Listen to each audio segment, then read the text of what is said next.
Bonsoir à toutes et à tous. Je vous propose de débuter ce conseil municipal, le quorum ayant été atteint. J'ai reçu le pouvoir de Sophie Bertuca qui donne le pouvoir à Madame Patricia Lotte. Très bien. Je pense que tout le monde va arriver de l'autre côté aussi, donc on débute. C'est pareil.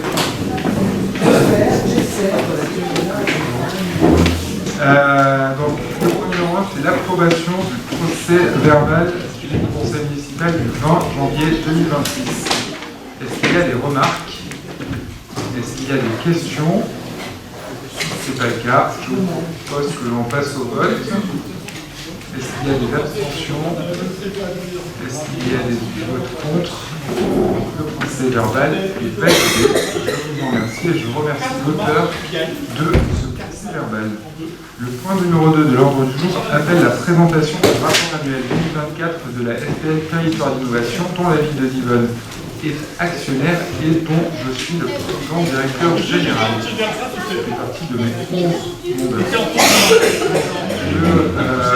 Pour rappel, la SPL Territoire d'Innovation, c'est une société privée à capitaux publics qui regroupe à 60% comme actionnariat le Pays d'Aix agglomération, 7 communes du territoire du Pays d'Aix, Trèves-Saint, Ornay, Chevry, Divonne-les-Bains, Saint-Genis-Pouilly, Ferney-Voltaire, la ville de Gex. Ça reprend 35% de l'actionnariat et le département de l'Ain pour 5%. La mission principale de la SPL Territoire d'Innovation, de mettre en œuvre des projets d'aménagement, donc très concrètement, acquérir des terrains, procéder à des études, démolir, mettre en état et aménager des sols, réaliser l'équipement et vendre des terrains. Son activité se concentre principalement sur la concession d'aménagement que l'agglomération du Pays de Gex lui a confiée pour la gestion de la ZAC, donc les zones d'aménagement concerté, et Genève Innovation sur le territoire de Ferney-Voltaire. C'est une opération liée à la société. Et la société compte aujourd'hui environ 9 personnes au sein de ses effectifs. Pour les activités, on est sur 2024. Donc je ferai un point sur 2025. Il y a eu un élément important qui est la modification de l'objet social de la SPL Territoire d'Innovation, notamment pour lui permettre de gérer des services publics à caractère industriel et commercial pour toute autre activité d'intérêt général dans les domaines de la mobilité urbaine, notamment des stationnements publics ou privés de services de mobilité partagée, de l'énergie et du développement économique, complémentaires aux opérations d'aménagement conduites par la société. Pourquoi cette modification?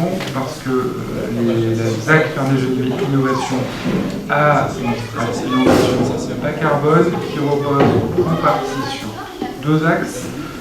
La question de la mobilité, notamment en accompagnant l'arrivée du tram depuis la place des Nations jusqu'au cœur du projet, avec du coup des études qui sont portées par la SPL pour la réalisation du tram et le portage par l'opération de certains travaux nécessaires pour le tram, notamment la démolition et la reconstruction de la douane de Ferney-Voltaire, premier point.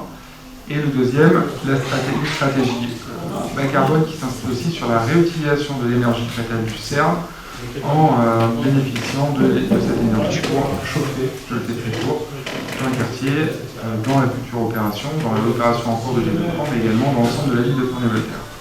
Et en fait, au niveau du stationnement, pour revenir à cette opération, à ce volet de la stratégie bas carbone, la SPL a construit un parking silo qui s'appelle le bâtiment Hotspot à l'entrée de l'opération, qui est un parking mutualisé de 430 places qui permet de répondre aux besoins de stationnement de l'opération. Chaque logement ayant une place sous les immeubles, sous les logements, et les places en surplus sont sur le parking mutualisé, et créer aussi une centrale énergétique pour la récupération d'énergie fatale du CERN, pour le fonctionnement sur les eaux de chaleur, la création d'un data center et l'implantation d'un Fab Lab, qui est le Fab Lab Pangloss, qui s'installe ces jours-ci dans les locaux de ce bâtiment. Voilà, pour faire très court. Voilà pourquoi on a changé les statuts. Ensuite, la partie financière, qui est la partie importante. Aujourd'hui, les actifs, donc le stock de l'opération, est évalué à peu près 90 millions d'euros, qui correspond aux terrains qui ont été acquis par l'opération. L'opération avait une trésorerie au 31 décembre 2024 d'un peu plus de 11 millions d'euros. Sur le bilan défensif, évidemment, il y a aussi des dettes, parce que la SPL a été empruntée assez fortement, on y reviendra par la suite, pour financer l'acquisition des terrains de l'ensemble de l'opération. Donc la dette financière au 31 décembre 2024 s'élevait à peu près 100 millions d'euros. Et notre élément, les capitaux propres de la SPL au 31 décembre 2024 étaient de 632 000 euros. Il faut bien discerner le budget d'opération, plusieurs centaines de millions d'euros, de ce qui relève du budget de la société qui est aux alentours de 1 million d'euros chaque année, qui permet de payer des salaires et la société est rémunérée sur notamment les études qu'elle met et les acquisitions de terrain, mais je vais y venir dans quelques instants. Justement, pour peut-être parler de l'évolution du chiffre d'affaires de la société, en 2019, le chiffre d'affaires sur le produit d'exploitation de fonctionnement était d'un montant de 216 000 euros. En 2024, il était de 935 000 euros. Donc on voit qu'il y a une évolution sur les 6 dernières années. Principalement sur 2 postes, la rémunération sur mandat, qui en 2024 était de 113 000 euros. Donc c'est à chaque fois qu'un mandat est donné par un de ses actionnaires à la SPL, il y a une rémunération qui est versée à la SPL. Principalement, les mandats sont donnés par l'agglomération du Pays de Gex et par la commune de Cheux pour le pilotage d'une opération. Et les autres rémunérations sont celles qui sont ce qu'on appelle des rémunérations en lien avec des transferts de charges pour un montant de 822 000 euros en 2024. Sur cette partie concerne sur la rémunération de concession, on a également des rémunérations de divers ordres. Premièrement, dans la rémunération que j'ai évoquée, il y a la rémunération de coordination, des rémunérations de commercialisation. Donc, dès qu'une vente de terrain est faite, selon une PSV, il y a un pourcentage du montant de la vente qui est versé à la SPL, un autre pourcentage qui est versé au moment de la réitération de la vente, des rémunérations qui sont aussi sur des acquisitions foncières, et puis des produits de location par rapport à la location des bâtiments qui sont aujourd'hui détenus par la SPL. Vous le savez, l'année 2024 a été marquée par le désengagement d'une grosse opération qui était une opération portée par Altarea Cogedin pour la réalisation d'un centre commercial d'importance à Ferney-Voltaire, dont le montant de la vente était de 65 millions d'euros, qui n'a pas eu lieu et qui a mis l'opération en difficulté financière, notamment pour rembourser les premiers emprunts qui avaient été contractés pour l'acquisition des terrains, notamment par voie d'expropriation, premier point.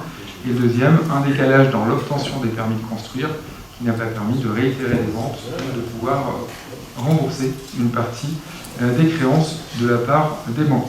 Donc la société a été mise en procédure de conciliation avec les banques. C'est une procédure qui s'est close en septembre dernier avec un protocole qui a été signé avec les banques pour le refinancement de l'opération.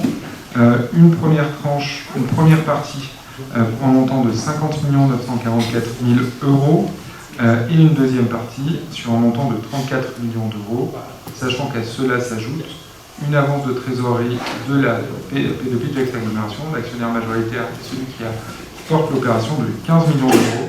Ces 15 millions d'euros seront remboursés à la P2P Agglomération in fine, c'est-à-dire à la fin de la durée de l'opération d'aménagement. Donc aujourd'hui, la renégociation de la dette a été actée par le tribunal de commerce.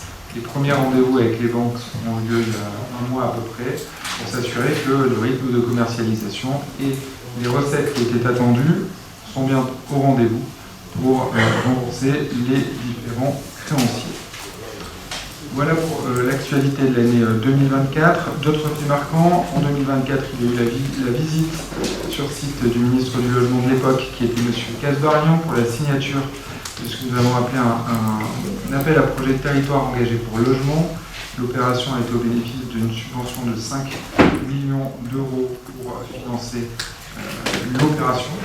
Dans ce cas d'espèce, ça a été plutôt fléché sur la démolition et la reconstruction de la douane, une intervention devant la Fédération du bâtiment de l'Ain, parce que dans le cadre de la stratégie carbone, le dernier volet, c'est l'utilisation de matériaux biosourcés, qui est mis en avant dans l'opération, qui permet de structurer une filière au sein du BTP du département de l'Ain et notamment de la filière bois. Un atelier sur le dispositif démonstrateur de la ville durable, parce que le PGEX est lauréat de ce démonstrateur de la ville durable. Une promesse de vente qui a été réitérée également pour la réalisation d'un campus universitaire sur le site de Ferney-Voltaire. Les échanges avec les facultés sont en cours aujourd'hui pour le faire atterrir sur le territoire, on l'espère, dans les 2 ans qui viennent. Et puis la signature d'une vente de l'eau pour le logement avec la société Pichet, qui est bordelaise et qui réalise un bâtiment en pierre massive structurelle sur le territoire de la ZAC Ferney-Genève Innovation. Voilà pour les différentes actualités du rapport annuel 2024. Est-ce que ça a fait des questions ou des remarques? Monsieur Guibert.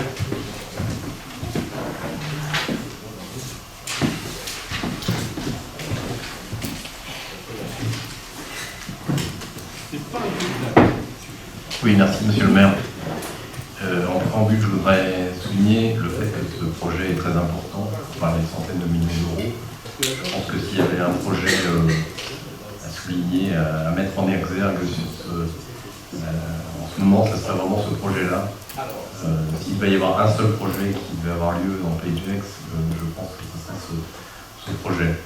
En effet, ce projet est très important, il est sur 65 hectares, avec 2500 logements, 15 000 mètres carrés, avec un campus, avec des infrastructures, avec des commerces.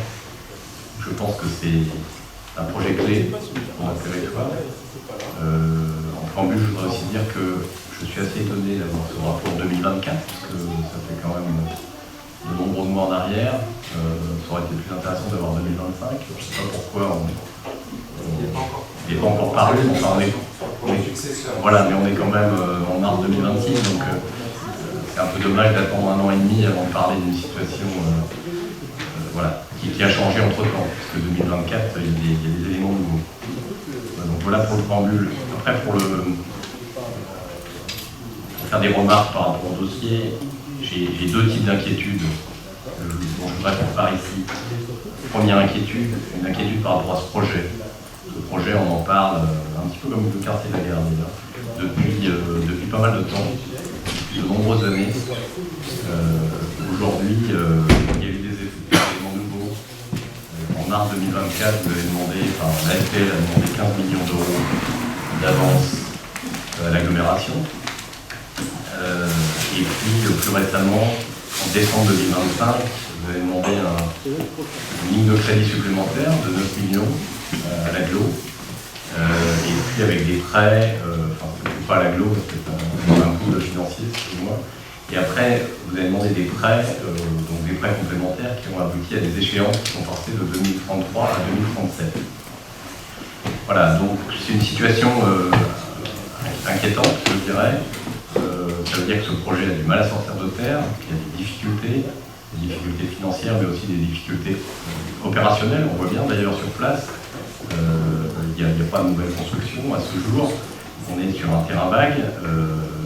Voilà, c'est une situation qui j'espère va être la plus courte possible. En tout cas, je suis inquiet pour ce projet. J'espère qu'il aura bien lieu et le plus rapidement possible. Et puis après, je suis inquiet aussi. Pour ce projet, je suis inquiet. Enfin, nous sommes inquiets pourquoi nous sommes inquiets? Parce que c'est, comme vous l'avez rappelé, Yvonne est actionnaire à 5% de SPL et par l'intermédiaire de l'agglo, actionnaire à 60%. Donc nous sommes actionnaires, donc c'est notre argent qui est dans ce projet. C'est une grosse partie de notre argent parce que c'est un projet, je le disais, fondamental. Après, inquiet aussi pour Yvonne. Inquiet pour Yvonne parce que je pense que vu la difficulté du projet, vu l'enjeu, je pense que le temps que vous-même, M. Scatolin, vous passez sur ce projet, mathématiquement, vous donne vos journées ne faisant que 24 heures. Du coup, je pense que vous passez moins de temps à Divonne, ou que vous allez moins en passer. Voilà, donc je ne sais pas si en réponse vous pouvez me rassurer sur certains de ces points, à la fois sur le projet et à la fois sur votre engagement à titre personnel, que vous soyez maire dans les mois à venir ou que vous ne le soyez pas. Dans tous les cas, voilà, ça serait intéressant d'avoir des réponses de votre part.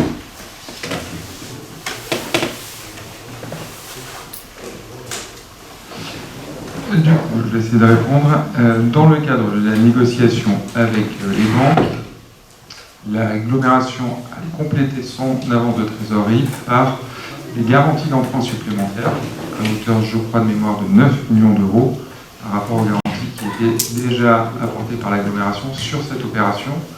Je rappelle que c'est quand même l'agglomération qui est concédante sur l'opération de la ZAC Ferney-Genève-Investion, parce que sur ce périmètre, l'agglomération a décidé de prendre la main sur son aménagement. Et au regard d'une réalité de développement de l'opération, cette opération qui devait se clore en 2030 a été repoussée déjà en 2032 et aujourd'hui elle est repoussée en 2037 pour toute une série de sujets. Enfin, il n'y a rien de... C'est assez classique dans les opérations d'aménagement.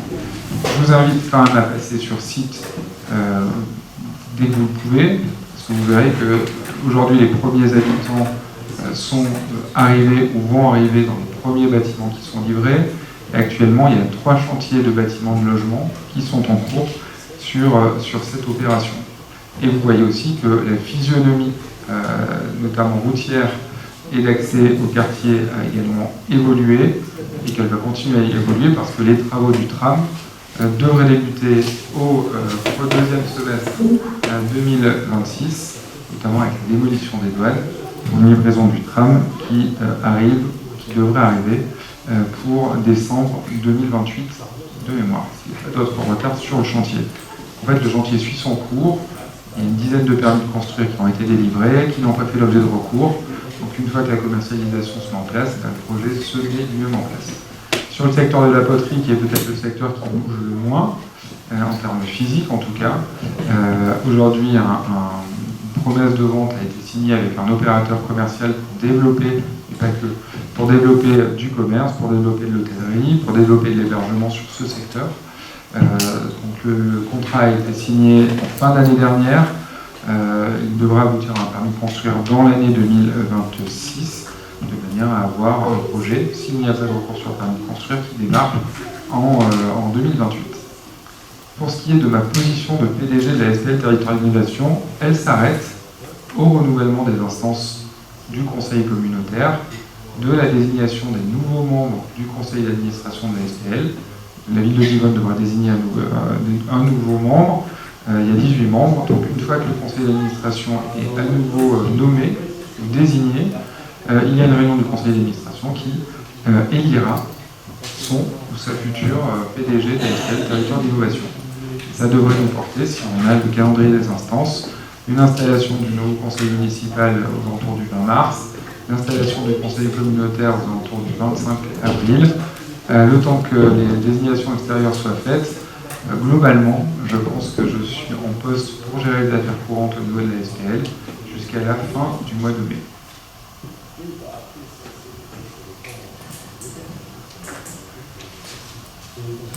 Et pour être complet, le fait d'être à la SPL ouvre aussi des contacts relativement intéressants, notamment avec nos partenaires genevois et avec nos partenaires régionaux.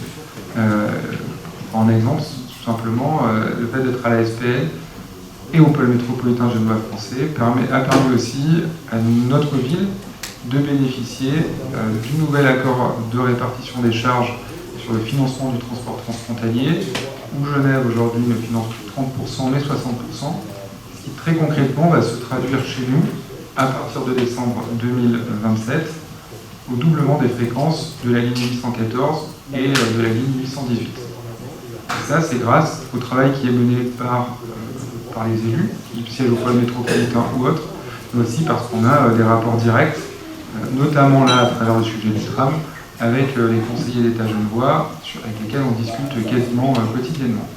Vous le savez aussi, ça nous concerne moins, il y a un crédit de financement complémentaire qui a été voté par le Grand Conseil de Genève d'un montant de 39 millions d'euros qui va permettre d'apporter 15% de fonds suisses complémentaires au financement du tram pour atteindre 50%, c'est-à-dire que 40 millions du tram seront financés à hauteur de 50% par la Suisse. Et c'est aussi ce travail qui se fait grâce à la SPL et grâce au pôle métropolitain qui bénéficie au territoire. Donc j'ai pas l'impression de perdre mon temps au détriment du Val-des-Bains quand je suis à la SPL. Il y a d'autres remarques sur ce rapport. Si c'est pas Monsieur Bustin.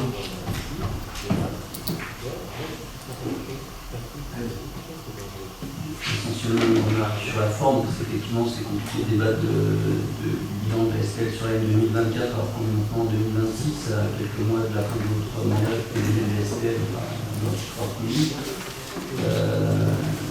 Donc ça c'est pour la forme. Sur le fond, je crois qu'on nous a interpellé quand la situation était extrêmement tendue et compliquée en particulier pour les finances de la SPL. Je pense que l'année 2025 a apporté un peu plus de visibilité et de sérénité, mais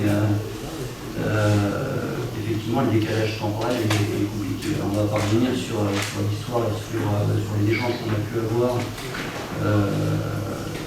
concernant ce projet, mais effectivement, je crois que c'est évident que vous le portez, vous connaissez bien et vous en connaissez la complexité. C'est un dossier qui a des conséquences sur tout le budget. Je voudrais le rappeler, et aussi pour Dubaï, financière, pour un actionnaire, mais surtout au-delà de ça, pour la qualité de vie en plus en charge du budget. Et beaucoup plus pour Ferney. Moi, je pense aussi à tous les commerçants, les acteurs de la culture de Ferney qui souffrent de cette situation. Le cinéma qui a une situation qui est pour le moins fragile,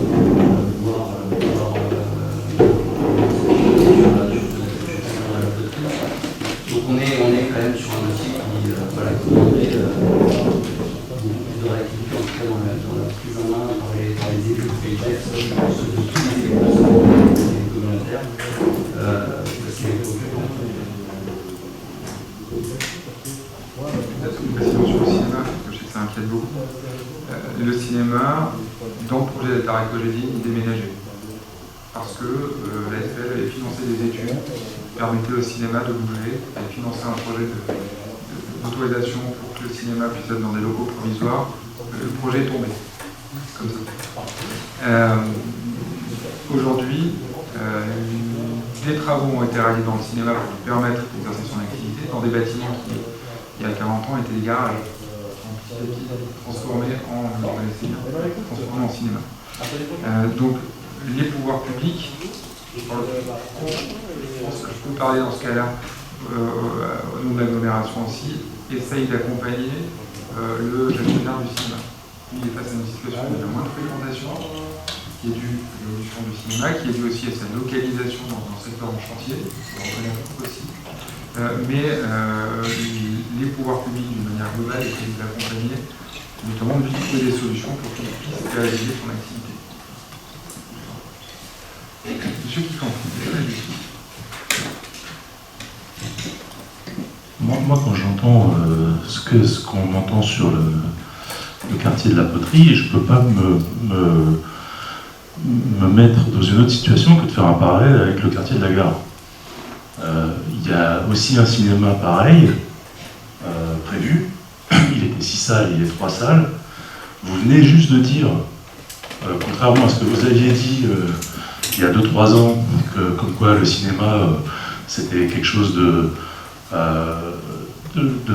d'intéressant, qui apportait du business, etc. Vous venez juste de dire le contraire, quoi. Le cinéma, il est en berne depuis plusieurs années, post-Covid, et il est pas. Les chiffres d'affaires de cinéma en France sont au niveau d'il y a 25 ans. Donc, moi, je me permets de réfléchir sur la pertinence d'un cinéma dans le quartier de la Gare et sur le parallèle entre le désastre de ce quartier de la Poterie géré par les mêmes personnes sur le quartier de la Gare potentiellement, ça me fait peur. Donc ça fait peur à beaucoup de gens, et je ne suis pas le seul. Enfin, les gens en parlent. Moi je ne suis pas dans la campagne 2026, je ne fais pas les marchés, mais les gens en parlent. Donc qu'est-ce que vous répondez à ça? Qu'est-ce que ces interrogations-là, on les a. Moi, je les ai encore plus pour le cinéma. J'avais fait toute une remarque, un dossier assez étayé sur le moment de la...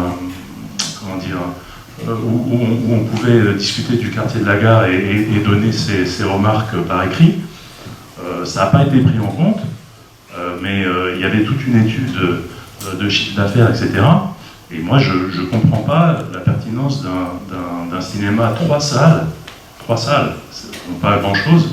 Si ce cinéma n'a pas des salles dédiées, type IMAX, 4D, etc., c'est la faillite assurée. Donc moi, je ne sais pas qu'est-ce qui va se passer avec ça.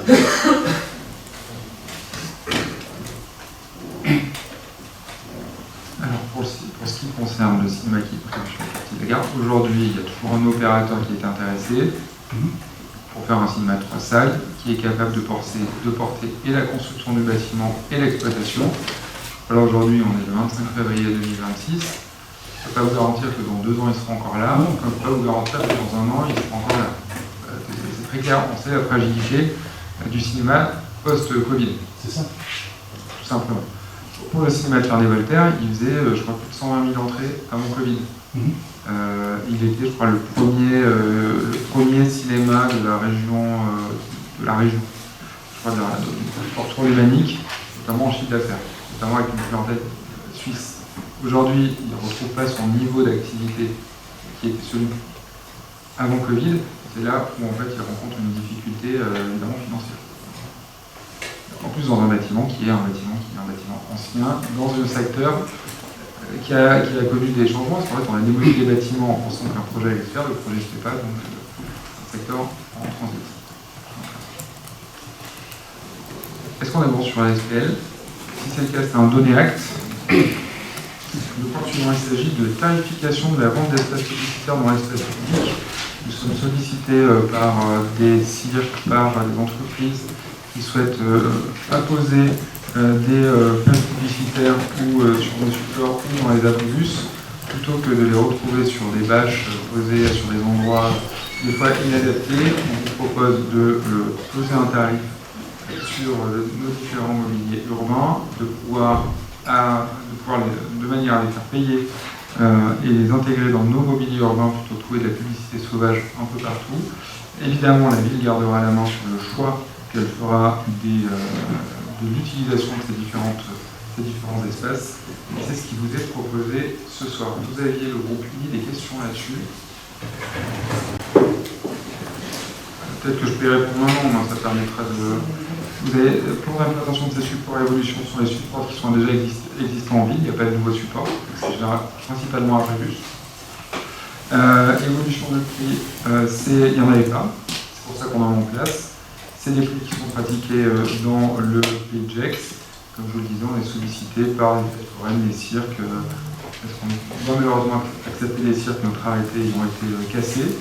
Et puis l'utilisation des recettes, ça sera réfléchie sur l'entretien de nos équipements, parce qu'aujourd'hui on n'est pas sous un contrat pour l'entretien des bus, c'est la ville qui entretient des abribus, c'est la ville qui entretient les abribus. Voilà pour les réponses. Monsieur Picampois.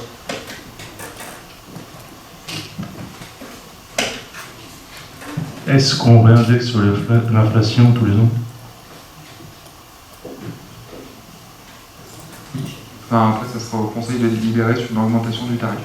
Non, mais on peut peut-être proposer que... On peut le noter au PV, comme ça au moins nos successeurs auront cette trace. D'autres remarques, d'autres questions? Monsieur Augustin.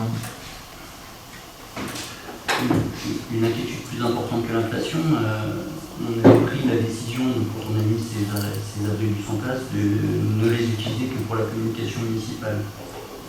Quand je me promène dans le Pays de Gex et que je vois les pubs pour McDo, etc., je ne suis pas sûr qu'on serve le territoire. Aujourd'hui, sous couvert d'une tarification pour les cirques, on ouvre la porte à de la publicité commerciale sur nos mobiliers urbains, ce qui est un grand changement par rapport à ce qu'on avait comme position pour la commune du là. Je ne suis pas sûr qu'on aille dans le bon sens. Moi, je ne suis pas favorable. Moi, je pense que c'est quand même intéressant plutôt que d'avoir du panneautage sauvage. Vous n'empêchera pas de faire. Si, en tout cas, on parle des cirques, mais il n'y a pas que les cirques. Il y a aussi des événements qui peuvent être organisés sur des sites que la ville met à sa disposition, qui nécessitent aujourd'hui l'utilisation de mobilier urbain ou d'information. C'est intéressant de partager. Évidemment, notre objectif, c'est pas qu'il y ait une affiche pour McDo Sony, c'est pas l'objectif, c'est pas qu'il y ait une affiche pour le Quick ou le Burger King qui est à 3 km. C'est pour ça qu'en fait, on a la main aussi sur ce que l'on souhaitera mettre sur ce mobilier urbain. Ça, s'il n'y a pas d'autres questions, on passe au vote. Donc, qui est contre? 4, 5, 1, 2, 3, 4, 5, 6. Qui s'abstient? Personne. La délibération est validée. Le point suivant, il s'agit d'un avenant à la convention de financement du poste de chef de projet dans le cadre du programme Petite Ville de demain. Vous le savez, on en a parlé déjà au dernier conseil municipal, on a décidé de prolonger le contrat de notre chargé de projet Petite Ville de demain. Et là, il s'agit de modifier la durée de la convention de financement, parce que nous l'avons passé au dernier conseil, et de la porter à son terme au 31 mars 2026, plutôt qu'au 1er février 2026, en attendant de savoir si les financements seront reconduits. Des questions? Des remarques? Si ce n'est pas le cas, je vous propose qu'on passe au vote. Donc, qui est contre? Qui s'abstient?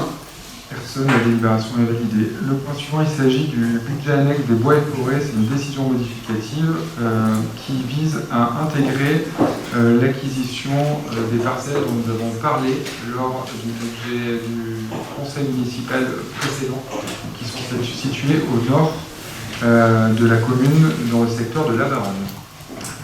Est-ce qu'il y a des remarques? Des questions? Si ce n'est pas le cas, je vous propose qu'on passe au vote. Donc, qui est contre? Qui s'abstient? Personne. La délibération est validée.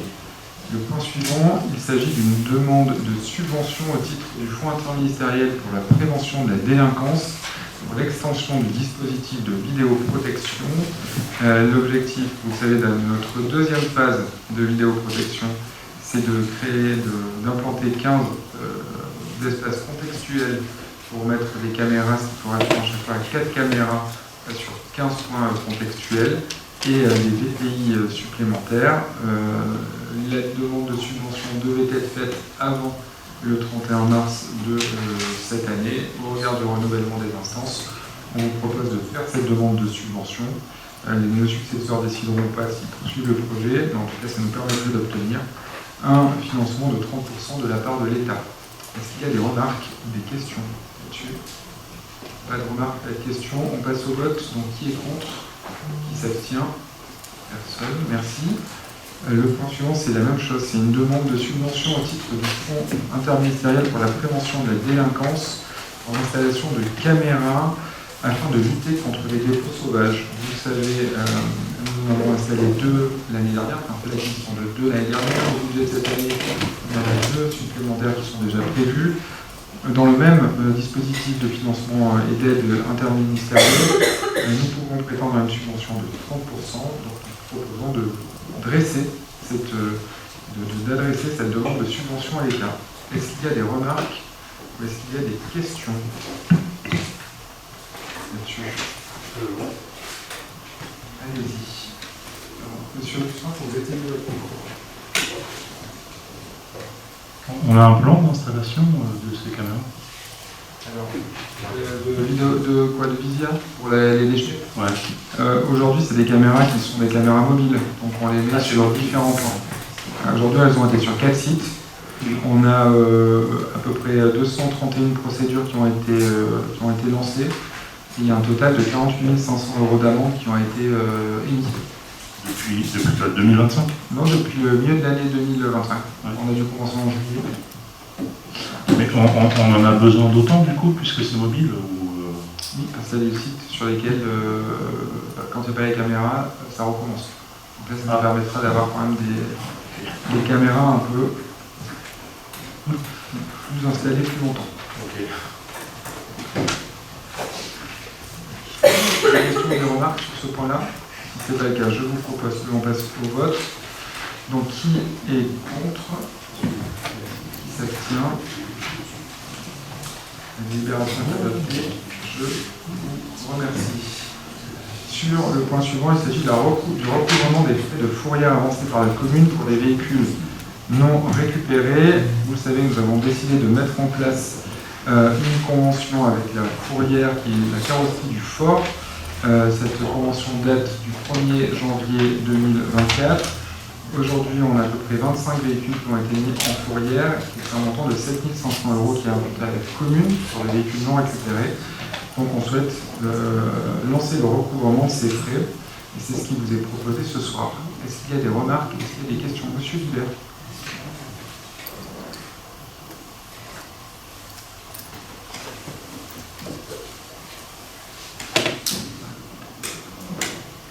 Oui, nous sommes bien évidemment pour cette demande de recouvrement. Moi, j'avais une remarque, c'est à l'époque, j'avais souhaité qu'on puisse mandater une société qui soit plus proche de Fort-l'Écluse en 2024. Or, depuis, il y a une nouvelle fourrière qui s'est installée à Tessy. Donc, ça me paraîtrait plus logique alors je ne sais pas si c'est possible, mais qu'on puisse changer de fourrière. Voilà, pour rapprocher les contrevenants du lieu de la fourrière. Alors, je ne sais pas si c'est possible encore. Pour le de la convention, on en a parlé déjà en commission finance. La police municipale qui gère ce dossier se rapprochera de la fourrière qui est plus proche de chez nous que celle qui est située à Collonges. Je crois que c'est dans 3 ans. Non, 2024, 2025, 2026, à mon avis, c'est en fin d'année où ça va pouvoir commencer à se regarder. D'autres remarques, d'autres questions? Si ce n'est pas le cas, je vous propose qu'on passe au vote. Donc, qui est contre? Qui s'abstient? Personne, le point est validé. Le point suivant, c'est la relance des travaux pour le village des associations. Et vous avez sur table une délibération modificative par rapport à la délibération qui a été remise dans votre note de synthèse. Pardon. Véronique.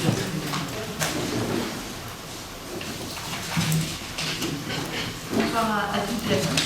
Donc, comme vous le savez, la mission de maîtrise d'œuvre relative à la construction d'une salle des sports a été confiée au groupement Composite SRL d'architecture en octobre 2023.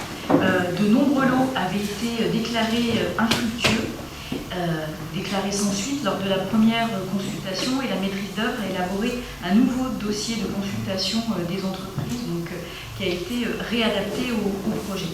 Donc une nouvelle consultation a été lancée en décembre 2025 et au 23 janvier 26, donc 27 prix pour les 10 lots ont été réceptionnés et examinés par les services et par la maîtrise d'œuvre. La commission MAPA qui s'est réunie le 17 février dernier et aujourd'hui, donc d'où la nouvelle délibération qui est sur table, a examiné les différents rapports d'analyse des offres et a émis un avis favorable donc, aux offres suivant les différents lots donc, qui ont été jugés économiquement les plus avantageux, à savoir donc les lots 3, les lots 4, les lots 5, 7, 8, 9, 13, A et 13B, 14 et le lot 15 pour l'électricité. Donc c'est en fait ce lot-là que nous avons revu ce matin, en nouvelle commission MAPA, parce que le cabinet qui nous accompagnait s'est en fait trompé dans l'analyse. Et aujourd'hui, eh bien, en fait, nous souhaitons attribuer le marché donc, à la société BDSE, donc la société la moins disante, Non. Oui, si, c'est celle-ci. Donc, contrairement à celle qui figure dans la première délibération.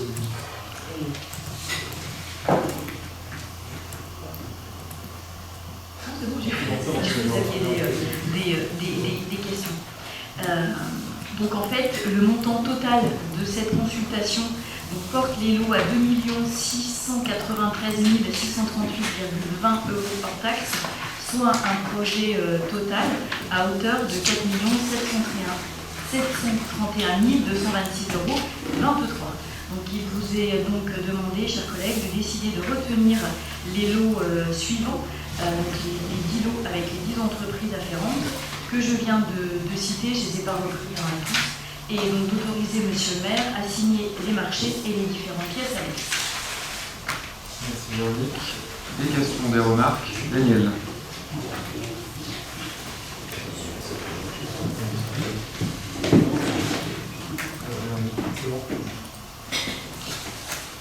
Alors, en fait, on a eu 3 commissions d'appel d'offres sur ce dossier. La première pour attribuer 9 lots, déclaré îlot infructueux. Les architectes ont retravaillé le projet pour trouver des économies et réduire le détail. Parmi elles, ils ont trouvé par exemple des économies avec le remplacement de la paille en isolation thermique par de la laine de roche. Ils ont trouvé aussi le remplacement des matières de bois phonique par du plateau plate isolant. Certes, c'est la même performance, mais cependant, ce n'est pas la même performance environnementale car on a lâché les matériaux biosourcés. La deuxième commission, nous nous sommes réunis pour attribuer 10 lots. La commission s'est réunie donc et a approuvé les marchés. J'avais fait une remarque sur ce lot 13 car nous avons choisi une entreprise qui était plus chère.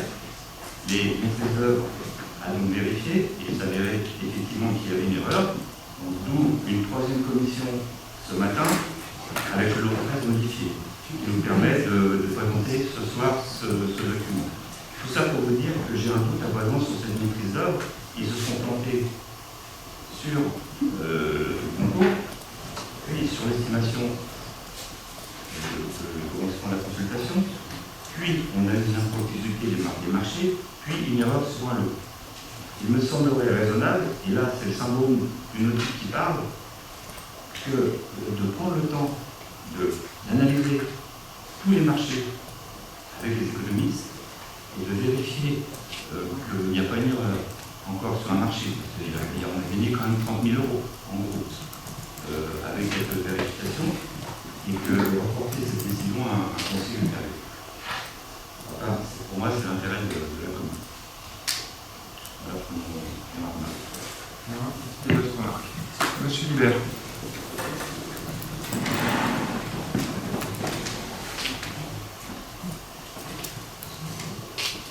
Oui, je souscris tout à fait à la proposition de Daniel et j'aimerais d'ailleurs que vous puissiez voter sur cette possibilité de modification. Alors moi, c'est pas sur le fond, c'est sur la forme. Je pense qu'on est à 2 semaines de l'élection municipale. Je pense que c'est inconséquent de valider un budget de cette nature, de ce montant. C'est des montants importants. Là, on parle de 10% du budget de la ville. Hein. On est à 2,6 millions. Un projet qui porte sur 6 millions. Voilà, donc moi je pense que ça serait souhaitable de laisser à la prochaine équipe le fait de valider ou non ce projet et les différents appels d'offres. Donc j'aimerais qu'on puisse ajourner et puis reporter cette décision. C'est un projet nouveau, c'est un projet quand même qu'on porte. En tout cas, la majorité, quand Daniel y était encore, portait aussi ce projet-là. Et qu'aujourd'hui, on est dans des phases très opérationnelles pour lancer ce projet. Le permis de construire a été délivré. Une partie des lots n'est pas forcément été jugée infructueux. On n'est pas à 15 jours près. Je veux dire, ça fait des années que... Oui, mais ça fait des années. Et aujourd'hui, vous rencontrez comme nous des associations qui ont aussi besoin de ça. Vous en parlez vous-même, je crois. Donc aujourd'hui, moi, ce que je propose, c'est de mettre au vote votre proposition d'ajourner la délibération. Si la délibération est ajournée, on reportera le vote, puis ce sera nos successeurs qui choisiront. Si elle n'y est pas, je proposerai de mettre cette délibération au vote. Donc, premier point, est-ce qu'on pourrait la question de l'ajournement, du report de cette délibération. Qui est contre? Contre le report. Ben, on va garder le même principe de vote. Qui est contre le report du vote de cette délibération à ce conseil? 1, 2, 3, 4, 5, 6, 7, 8, 9, 10, 11, 12, 13, 14, 15, 16. Qui s'abstient? Une abstention. Par contre, après, il faudra que je prenne la parole. Oui, ben, Parce que j'étais un peu vite en fait. Non, mais Non, mais sur le report. sur quoi tu votes en fait? Non, mais le report de la Oui, mais délibération. même sur le report, je pense que je peux prendre. Ben, allez-y, mais c'est vous qui avez.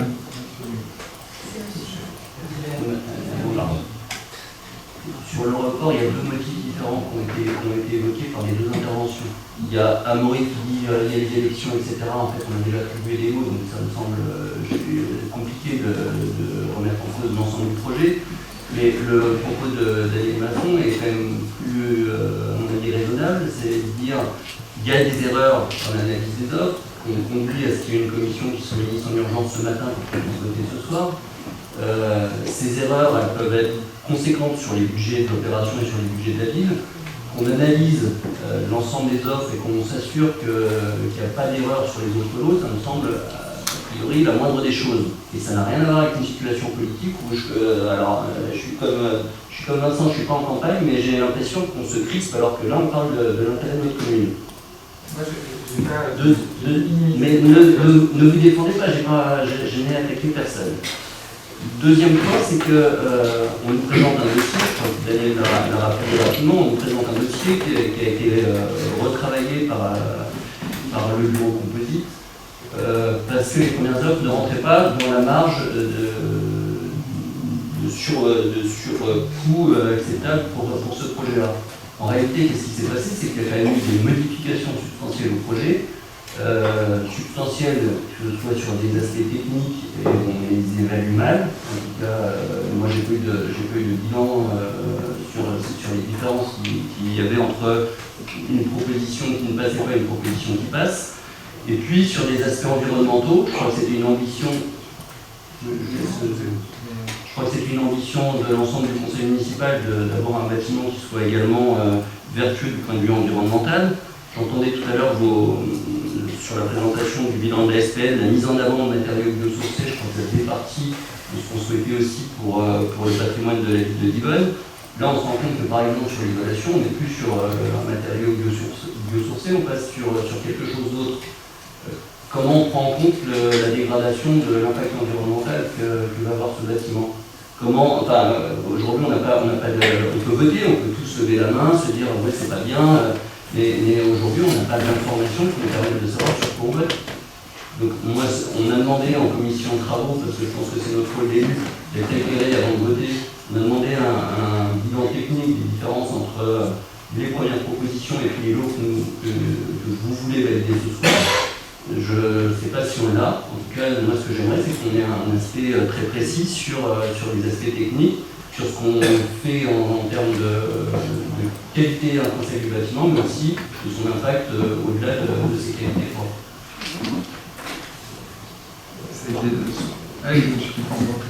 Désolé, je rajouterais juste un truc. Désolé de prendre la parole une deuxième fois. Je rajouterais juste un truc, mais en fait, avec ce genre de décision un peu à la hâte, on va se retrouver avec un entretien des bâtiments qui pourrait être plus cher. On n'en sait rien. Et des bâtiments qui seraient peut-être moins durables.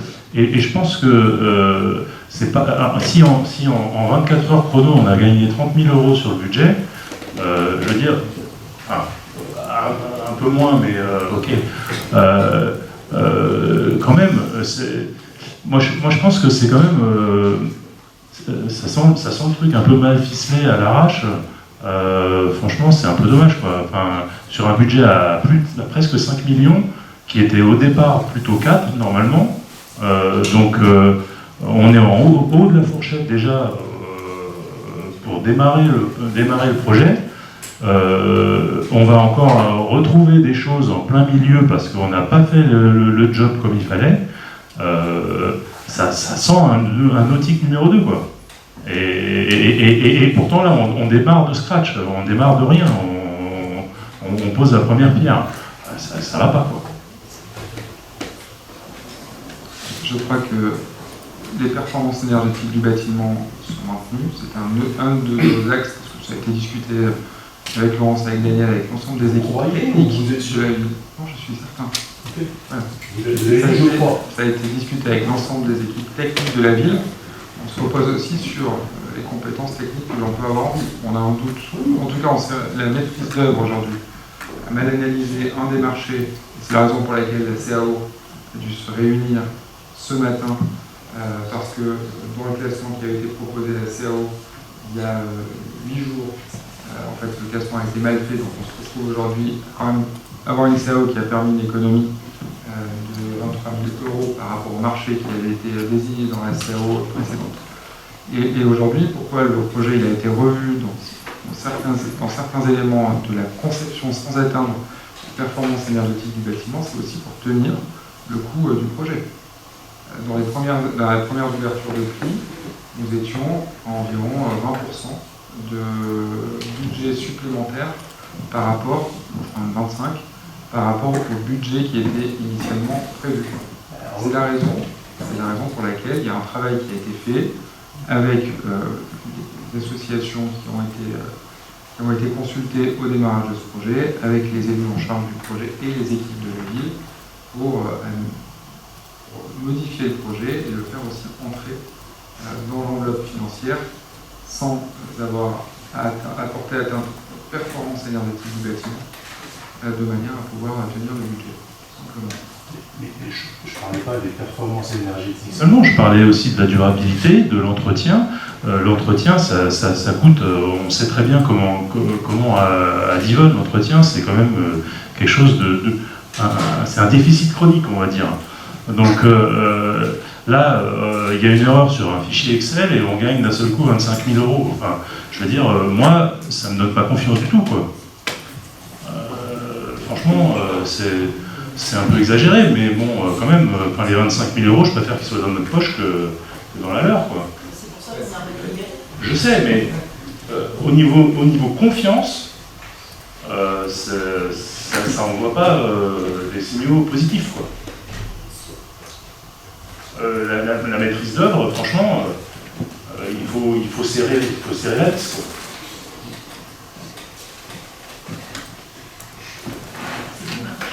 Ce matin, effectivement, il y avait le cabinet qui s'occupe des fluides qui était présent, qui a fait son mea culpa, qui a expliqué en fait voilà qu'il s'était trompé. Voilà, et il nous a demandé si on souhaitait revoir donc, les PSE. Il y avait des prestations supplémentaires qui avaient été décidées lors de la dernière commission. Même si on faisait une économie, on n'a pas souhaité modifier en fait les prestations supplémentaires sur lesquelles nous avions décidé d'aller. Vous voyez qu'on tient compte aussi des intérêts financiers de ce projet. Mais j'ai surtout pas confiance dans la maîtrise d'œuvre, pas dans la mairie, là. Enfin, vous voyez ce que je veux dire, c'est...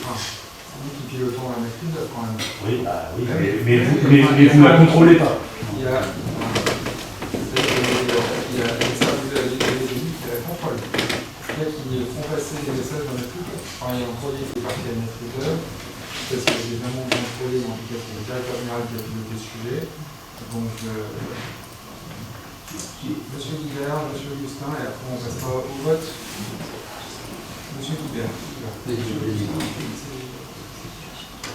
Monsieur Augustin a dit que vous avez dit quoi lui? Alors, j'ai pas entendu la réponse. Enfin, vous nous dites qu'on a consulté les associations pour s'assurer que c'était OK, enfin, que les modifications étaient acceptables. Moi, le comparatif avant-après entre 20% plus, 20% moins, je ne l'ai pas vu. On l'a demandé en commission, je pense que les élus en charge donc, qui sont a priori bien informés, et on n'a pas eu de vision sur les principales, je ne sais pas l'aspect de la prise, etc., mais sur les principales modifications qui conduisent à une baisse de 20% sur les lots concernés. Donc je ne sais pas sur quoi les associations ont été consultées, mais il me semble qu'en tant qu'élu qui doit se prononcer sur l'attribution de ces lots, ce serait bien qu'on ait la même information. Et aujourd'hui, en tout cas lundi, je ne l'avais pas.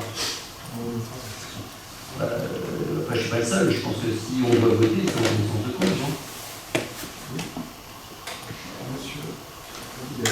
Oui, je voulais ajouter, c'était dans la même ligne que Bertrand, c'est-à-dire que lundi, on a demandé des documents aux agents, aux agents qui étaient présents, pour comprendre les modifications, en fait, pour comprendre les différences entre ce qui avait été imaginé en termes de budget et l'atterrissage qu'on a aujourd'hui. Et on n'a pas eu cette analyse. Et on avait dit qu'on nous l'enverrait avant le conseil municipal, et on n'a pas eu cette analyse. Surtout, ça a été consulté avec les associations. Et ce n'a pas été consulté. Oui, voilà. Je ne vois pas à quel moment ça a été les associations ont été consultées. Elles l'ont été sur la question des équipements, parce que ce qui concerne les PSE, c'est les équipements, notamment de la salle d'escrime, les équipements et la qualité des équipements de la salle de judo. Donc ça, c'est des éléments qui ont pas été discutés là, entre la semaine dernière et aujourd'hui avec les associations, mais qui a une discussion qui s'est faite depuis au moins 3 ou 4 mois avec l'ensemble des associations. Voilà. En tout cas, ce qu'on a demandé lundi, on ne l'a pas eu. C'était des éléments factuels qui étaient nécessaires pour décider en connaissance de cause aujourd'hui, tout ça. Très bien. Donc, fort de ces éléments, ce que je vous propose, c'est de considérer, si vous voulez, on peut revoter fort de ces éléments, sur le report de la délibération, ou premier point, et puis ensuite on passera à la vote de la délibération cas échéant. Donc il y a eu une demande avec des explications complémentaires, un deuxième vote sur le report de cette délibération. Donc qui est contre le report de cette délibération? Qui est contre le report de cette délibération? 1, 2, 3, 4, 5, 6, 7, 8, 9, 10, 11, 12, 13, 14, 15. Donc le report est rejeté. Ah, il y a des abstentions. Donc maintenant sur la délibération qui a été présentée, on peut passer au vote. Donc qui est contre? 1, 2, 3, 4.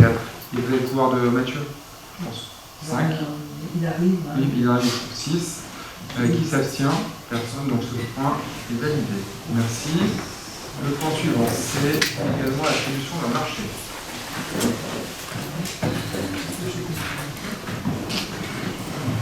Oui, donc comme vous le savez, la commune de Divonne-les-Bains a lancé depuis quelque temps le projet d'aménagement du Grand Lac. Compte tenu du caractère effectivement progressif et surtout évolutif du projet, donc le choix a été fait de recourir à un accord cadre mixte permettant d'adapter au mieux les missions du maître d'œuvre aux différentes phases du projet. Une des premières phases consiste en la réalisation d'une plaine de glisse pour y réaliser un skatepark et un pump track. Tout le monde sait ce que c'est qu'un pump track. Un premier marché subséquent a donc été lancé et il comprend donc l'émission de maîtrise d'œuvre des espaces publics, mais aussi l'élaboration des dossiers réglementaires et l'accompagnement à la conduite des procédures associées. Une consultation a été lancée le 13 janvier. Une seule offre est parvenue, à savoir celle du groupement BASE, les éclairagistes associés, EODD, FES Investi Architecture, Constructo Skatepark, Silo Architecte, donc, qui a remis une offre qui a été examinée aussi par la commission MAPA le 17 février dernier. Donc cette offre comprend en fait 2 missions. Donc une mission qui est indiquée 02 dans le dossier, donc qui concerne la maîtrise d'œuvre des espaces publics pour un taux de 0,25% par rapport à l'enveloppe prévisionnelle des travaux, à savoir 92 505 €, et à la mission 05 qui, elle, concerne l'élaboration des dossiers réglementaires, donc pour un coût de 127 150 €. Donc la commission MAPA a émis un avis favorable à l'offre du groupement et il est donc proposé au conseil municipal de retenir le groupement précité et d'autoriser donc M. le maire à signer le dit marché. Et vous avez toutes les précisions complémentaires dans la délibération que j'ai essayé de résumer. Il y a des questions pour le groupe unique. Qui prend la parole? Parce que vous avez tous les deux levé la main. Isabelle, allez-y.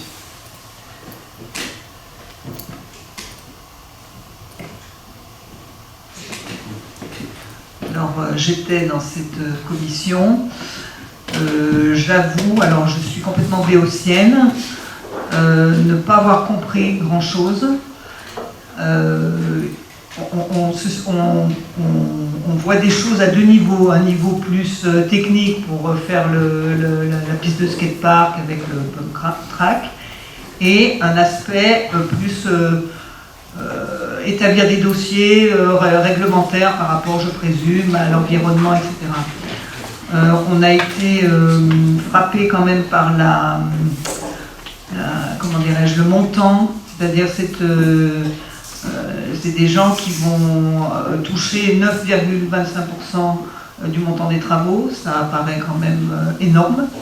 Ça leur fait quand même une belle somme à l'arrivée. Pour l'instant, on ne voit rien.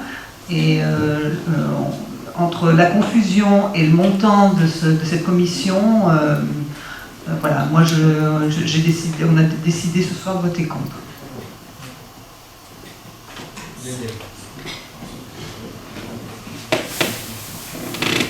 Je vais préciser un peu cette mission. En premier lieu, nous avons choisi un assistant maîtrise d'ouvrage qui nous accompagnait dans l'élaboration du plan guide, puis dans le suivi du dossier jusqu'au lancement des marchés. À l'issue de la présentation du plan guide, l'équipe base, qui était le mandataire, est sortie du groupement des AMO. Premier point. Puis, nous avons approuvé un marché accord cadre mixte au groupement base, qui nous permet de lancer des marchés dits subséquents. Nous sommes donc à ce premier marché pour la plaine de Glisse. Le montant est de 1 million d'euros et l'offre du groupement base, seule habilité à répondre, propose un taux de 9,25%, ce qui est le taux maximum autorisé par l'accord cadre signé. Mais rien n'empêchait la commune de négocier ce taux avec l'aide de notre AMO, qui en principe était là pour ça. Et pour la deuxième partie de la délibération, il y a une mission importante pour l'élaboration des dossiers réglementaires au titre du Code de l'environnement pour un montant de 127 150 euros. Sur cette mission complémentaire, je pense qu'on aurait pu mieux faire. En effet, EJEX Aglo et la Régie des eaux vont devoir procéder à la mise en séparative des réseaux entre la rue du Châtelard, donc la zone de la plaine de Glisse, et la rue du Port. EJEX Aglo, quant à lui, au titre des eaux pluviales, va devoir poser un collecteur ceinturant le lac depuis le rue du Châtelard jusqu'au déverseur du lac. Vu l'importance du bassin versant concerné par ce nouveau projet de route pluviale, une étude environnementale sera nécessaire. Une grosse partie de cette étude aurait donc pu être mutualisée par la commune avec cette structure, ce qui aurait représenté aussi là une économie substantielle. Par ailleurs, je ne comprends pas cette précipitation, et là c'est mon côté technicien qui parle, je ne comprends pas qu'on débute des travaux ambitieux sans avoir réalisé les travaux de réseau qui s'imposent. Il faut savoir qu'actuellement, nous sommes en réseau unitaire entre le Châtelard et le Port. Réseau unitaire, ça veut dire que tout est mélangé. Toutes les eaux des centres-villes pluviales se mélangent à la hauteur de l'esplanade. Il y a un déverseur d'orage à la sortie du déverseur de lac. Et quand il y a des gros orages, le trop-plein part à la bigode. Donc je pense que ça fait partie des travaux prioritaires, les travaux de réseau, c'est vraiment fondamental pour l'environnement. C'est pas faute d'avoir soulevé ce problème à chaque réunion à laquelle j'ai pu participer sur le dossier. Et je n'ai pas été écouté et je le regrette. Je serai contre ce. C'est pas un groupe, monsieur Campo. C'est un groupe. Donc, Non, c'est pas un groupe. mais C'est pas marrant non plus. Non, bah non. Non, parce qu'il ricane. Le ricanement est pas autorisé. Si je peux simplement. Si je peux me permettre. Dans le règlement intérieur. Isabelle Grosfier a pris la parole pour le groupe. Le ricanement. Daniel a pris la parole. Je vais savoir si M. Guibert prenait la parole. C'est simplement ça ce que je disais moi. Allez, Vous avez le droit. Mais eux n'ont pas le droit de ricaner. non. Oui, c'est interdit. Par le règlement intérieur. Allez-y, M. Guibert. Vous avez déjà vu rire pour ça. Je suis Guibert. Rire, mais pas ricaner.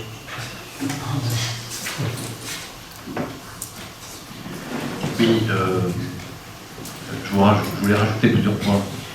Le premier point, 9,25, c'est pas un taux marché, je dirais.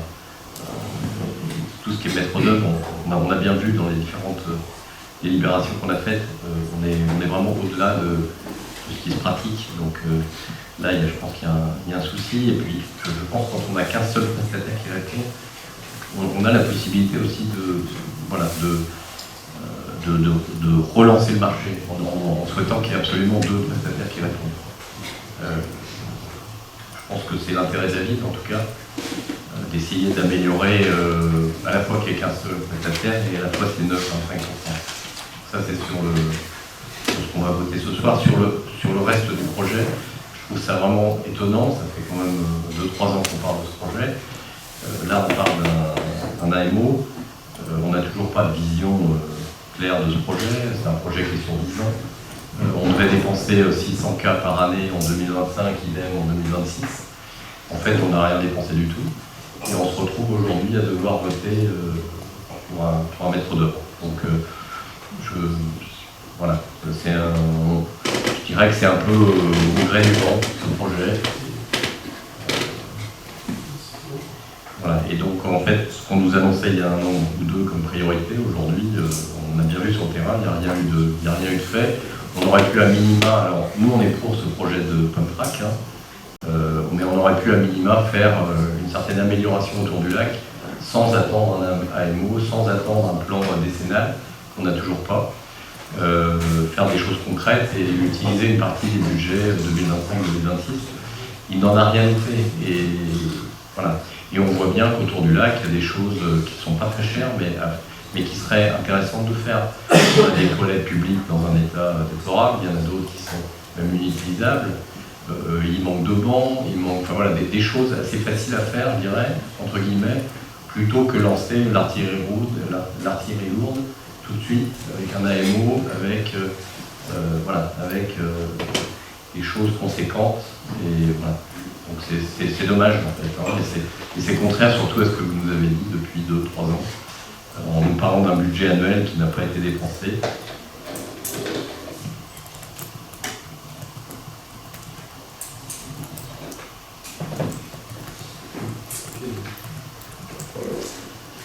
Alors, c'est toujours un peu particulier, c'est plus un constat, on voit une nouvelle fois lors de ces conseils municipaux de votation. Je suis un peu déçu de voir que le groupe d'en face ne souhaite pas aller de l'avant sur des projets skatepark, de pump track, qui sont quand même des choses demandées, souhaitées. Vous avez dit le contraire, mon profil n'a pas dit le contraire, justement. Donc c'est toujours un peu particulier, mais c'est un peu à l'image de ce qui a été fait depuis le début. Monsieur Campois, merci. Je vais bien prendre la parole, moi je ne la prends pas souvent. Plein de fois, on a un peu expliqué, je reviens sur le fait que les sollicitations sur ce projet Grand Lac qui sont jamais venues de votre part, de manière générale. Non, mais c'est très bien, j'aime bien que vous réclamiez tout. C'est très bien parce que vous savez, dans le fonctionnement, vous connaissez très bien, vous connaissez sûrement mieux que moi, vous êtes des grands fervents de ces contre-arguments, etc.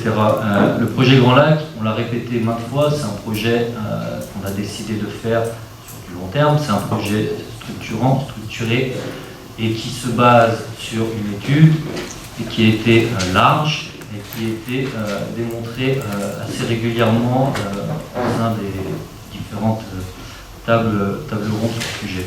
Ce qui se passe, c'est que là, on parle d'un dossier qui est la loi environnementale et qui est une étude pour un skatepark pump track. La loi environnementale, je tiens juste à rappeler une seule chose, c'est que dans le cadre d'un projet, elle est primordiale et on ne peut pas s'en passer, j'ai pas les mots, on ne peut pas s'en passer dans le cadre indispensable, merci. Elle est indispensable pour pouvoir faire des réalisations. On a décidé d'avoir une ligne de conduite sur ce projet Grand Lac, ne pas faire un petit truc par-ci, un petit truc par-là, c'était de garder une continuité et une ligne fixe et directive, sans bien sûr que tout ce qui avait été présenté lors du projet de base pouvait être discuté. Je m'en mêle sûrement un peu les pinceaux parce que c'est très frustrant très, très agaçant de voir en fait le fonctionnement qu'on a pour un site que tout le monde dit adorer, tout le monde dit aimer et côtoyer régulièrement, et de se rendre compte qu'au final, en fait, on n'en veut pas grand-chose de ce site. On veut faire des petites brides par-ci par-là. Donc je suis un peu déçu, mais je reste persuadé que la stratégie qui a été faite sur ce projet Grand Lac est la bonne, de la même manière que ce projet a été créé, de la même manière que ce projet a été réalisé.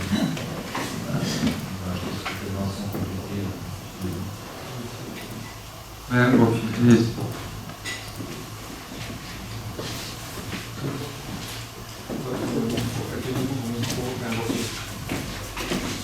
Alors, sans doute me suis-je mal exprimé.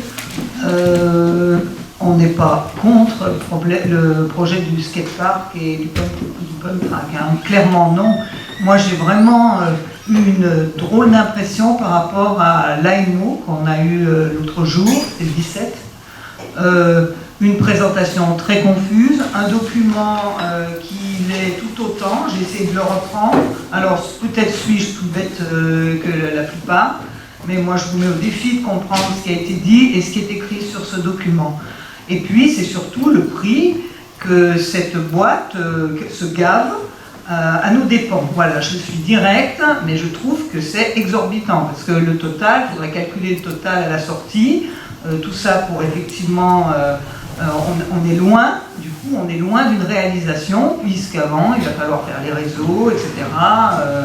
Donc, on n'est pas prêt d'aller faire du skatepark. Hein. En tout cas, pas moi, c'est sûr, mais même nos gamins. Hein. Voilà, c'est ça que je voulais dire. Et bien sûr, je suis pour un aménagement de ce tour du lac, vraiment. Et le groupe uni aussi. On n'a jamais dit qu'on était contre. Daniel. Merci. Je voudrais quand même préciser, je ne suis pas contre non plus ce projet. Je suis contre l'attribution d'une mission de maîtrise d'œuvre à ce tour-là, puisqu'il n'y a pas eu de négociation, et on aurait dû la faire, et on ne l'a pas fait.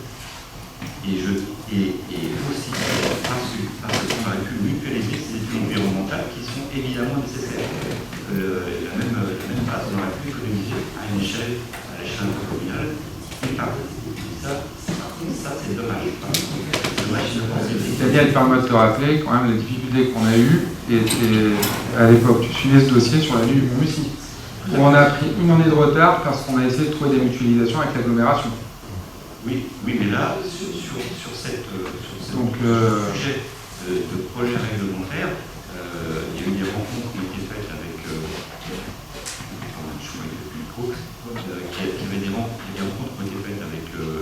PGX Agro et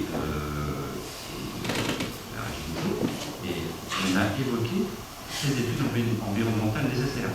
Donc on n'a pas saisi la balle au bon, et c'était il y a un mois avant ça, on aurait pu le faire, puisque la régie est intervenue et qu'on a transmis le dossier du COPRA. Il dit attention, il y a des travaux à faire. Monsieur Guillet.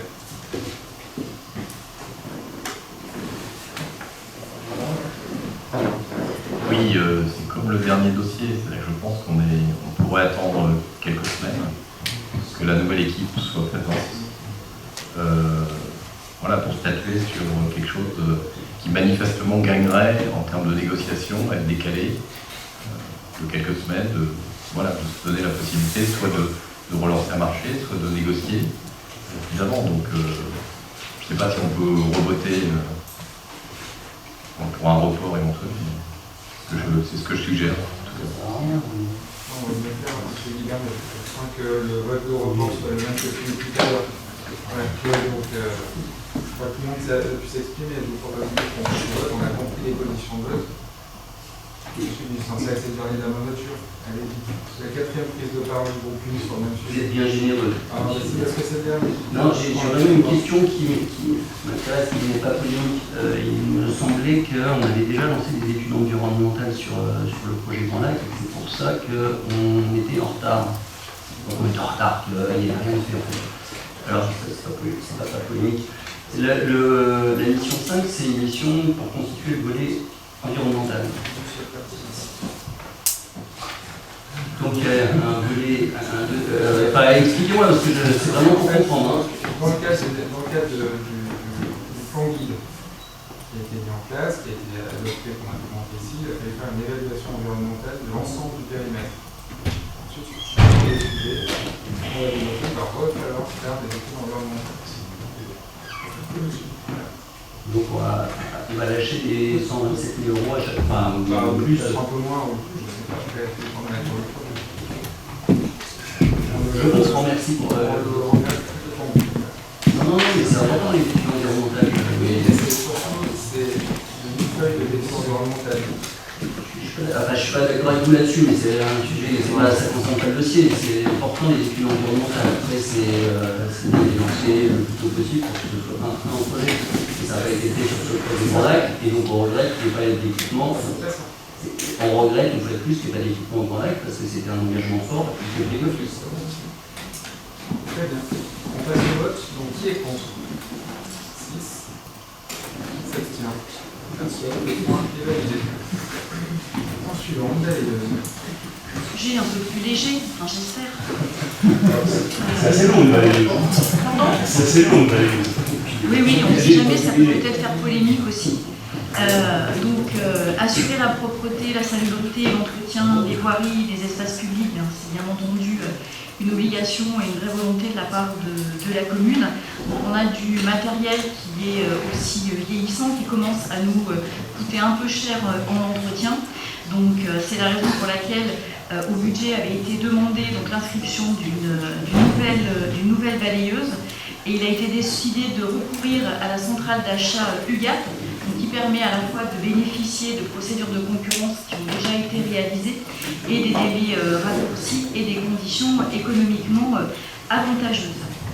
Alors le catalogue de l'UGAP a proposé une balayeuse de voirie 6 mètres cubes, donc je crois qui est légèrement plus importante en termes de capacité que celle que nous avons actuellement, avec tous ces accessoires.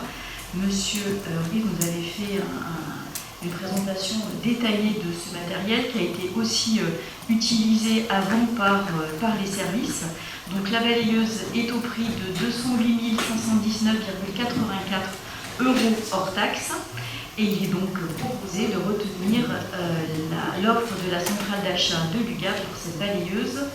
Et bien sûr, les crédits sont actés au budget et d'autoriser donc Monsieur le maire à signer le devis de l'UGAP.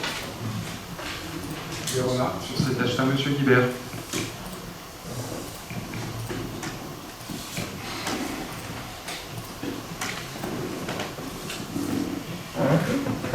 Oui, je voulais profiter de ce temps de parole pour remercier les différents agents que j'ai vus sur place, parce que j'ai eu la chance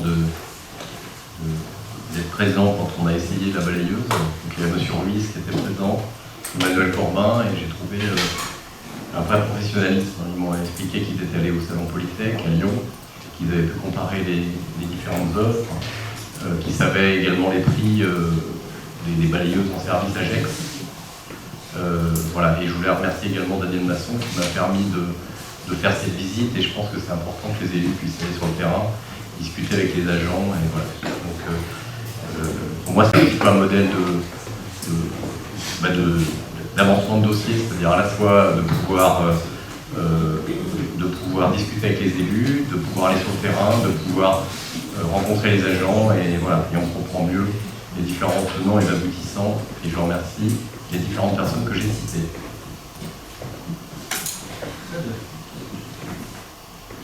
Merci. Monsieur Kitankoua. Moi, il me semble qu'il y a 6 mois, on a déjà payé 400 000 € pour des nettoyeuses. Comment? Allez-y. Oui. Finissez votre... Je peux parler ou... Je sais simplement que ce n'est pas les mêmes machines. Ok, c'est pas les mêmes machines, oui, j'entends bien, puisque c'en est des nouvelles. Bon, ok. C'est quand même... J'ai compris. Ça va. Donc, je trouve que on achète des nouvelles machines, etc. C'est très bien. Ça fait 650 000 € dans l'année. Est-ce que on a prévu d'autres gros achats de ce type dans la mandature qui va arriver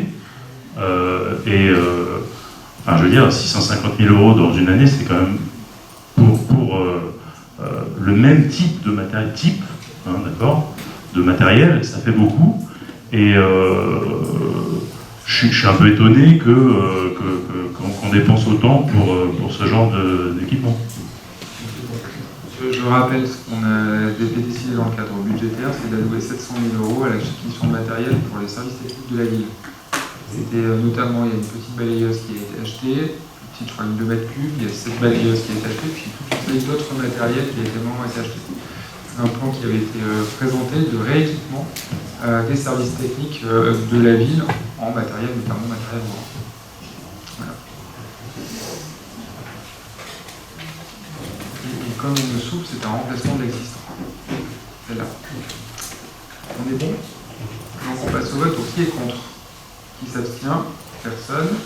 Très bien. En termes de ressources humaines, maintenant, il nous est proposé une délibération qui prévoit la création dans le code saisonnier comme chaque année, 9 agents techniques sur le grade d'adjoint technique, 3 agents administratifs pour une durée maximum de 6 mois à compter du 1er mars 2026, un poste d'assistant administratif au service foncier, sachant que la personne qui avait été recrutée comme chef de projet sur le service foncier était en renfort de la personne existante. La personne en place, la personne a été malade.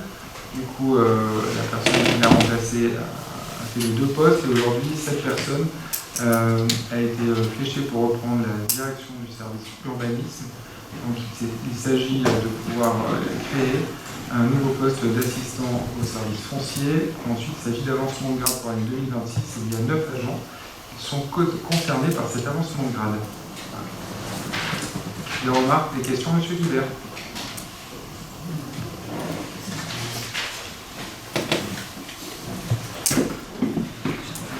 Oui, notre groupe, moi je m'abstiendrai sur cette délibération. Je n'ai pas d'idée préconçue sur l'augmentation, la diminution du nombre de personnes personnelles à Nivonne, ni pour ni contre l'augmentation. Ce que je veux juste dire qu'on n'a pas assez d'éléments pour juger, puisque là on va avoir 50%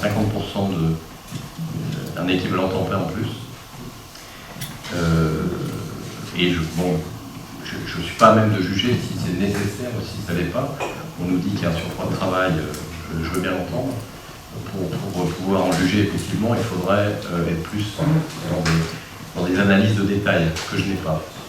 Donc voilà, donc je ne voterai ni pour ni contre. Je suis quand même un petit peu inquiet, enfin je suis pas inquiet, mais quand on fait le bilan, on a fait beaucoup d'augmentations sur ce poste, que je vais redire des chiffres que vous connaissez sûrement. On avait 9,2 millions au budget de frais de personnel en 2026. On avait 6,9 millions au budget 2022. Donc on a augmenté de 33%, voilà, les frais de personnel sur 4 ans. Alors c'est logique que ça soit augmenté. Par contre, c'est vrai que si on tape sur ChatGPT par exemple, l'augmentation des fonctionnaires en France, sur la même période, on est à 7,5%. Donc voilà, donc je pense qu'il faut être vigilant sur ces frais de personnel. C'est pas pour ça qu'il faille refuser toute augmentation de périmètre, du nombre d'agents sur la ville. Mais voilà, il y a un point de vigilance et je pense qu'il faut mieux regarder à 2 ou 3 fois ce que vous avez peut-être fait, cette augmentation d'équivalent temps plein. En tout cas, moi, je n'ai pas eu l'occasion de le faire, donc nous nous abstiendrons. D'autres remarques, d'autres questions? C'est pas lesquelles on passe au vote. Donc, qui s'abstient? Qui est contre? Donc, une abstention. Le point suivant, il s'agit de la rétrocession à la commune par l'EPF de l'Inde d'une propriété qui est située sur la parcelle, qui est la parcelle AP64, qui est la fin d'un portage qui avait été lancé par la commune en 2016 pour l'acquisition d'un terrain qui est de 4757 m² situé derrière le collège de Divonne. Il y a aujourd'hui une fin de portage, il reste dû 26 487,26 € pour le portage de ce terrain, et c'est un portage sur 10 annuités. Il y aura donc la dernière annuité réglée. Des remarques là-dessus? On passe au vote. Donc qui est contre? Qui s'abstient? Personne. Bien. Le point suivant, il s'agit d'un projet de canalisation d'eau potable à France et la Suisse. C'est le site C. Et donc en fait, vous êtes appelé à vous prononcer sur une convention de servitude de passage du réseau consentie par la commune au profit de la régie des eaux GCL pour le renforcement de l'approvisionnement du site C en direction de la réservoir de Grigny. Des questions ou des remarques? Si ce n'est pas le cas, je vous propose que l'on passe au vote. Donc, qui s'abstient? Qui est contre?